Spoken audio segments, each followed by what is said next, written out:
আমি আছো গাঁৱৰ ঘৰত আৰু এইটো হ'ল মোৰ সৰু সুৰা তাৰপিছত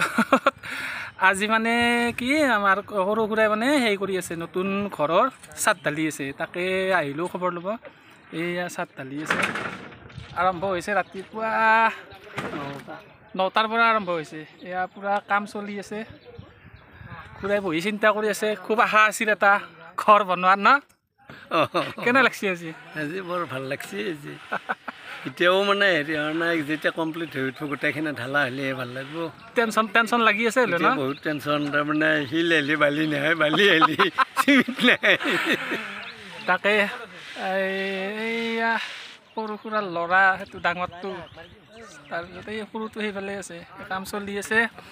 সকলোৱে আশীৰ্বাদ কৰিব ঘৰটো যাতে সোনকালে হয় এই আমাৰ গাঁৱৰ ঘৰ এইখন আমাৰ গাঁৱৰটো তোৰ কওঁগে ভাল কৰি আৰু এটা জমনি কথা মানে কি মই ষ্টেজতহে কৌতুক কৰোঁ মানে ষ্টেজত কমেডি প্ৰগ্ৰেম কৰোঁ আৰু মোৰ কমেডি প্ৰগ্ৰেমৰ গুৰু বুলি ক'ব লাগিলে আমাৰ খুৰা আৰু বৰদেউতাই তাৰমানে মইতো বাৰু স্ক্ৰিপ্ট বনাই পেলাই কৰোঁ খুৰাহঁতে মানে কথা ক'লে কৌতুক হয় দেখাটো কৌতুক অভিনেতা আন পায়ে না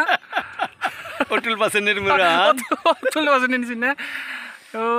খুৰাহঁতৰ পৰাহে মই অনুপ্ৰেৰণা পাই মই মানে কমেডি হেৰিটো আহি গৈছে আচলতে সেই থাকে নহয় ঘৰৰ কোনোবা থাকিলে খুৰা বৰদেউতাই মানে কথা ক'লে আৰু মানে সেই কমেডিয়ে হয় এইয়া আমাৰ গাঁওখন দেখাইছোঁ এইফালে মন্দিৰ এইফালে পুৰণা ঘৰ আৰু এইফালে পুৰণা ঘৰ এই চাইডত এই পুৰণা ঘৰ আমাৰ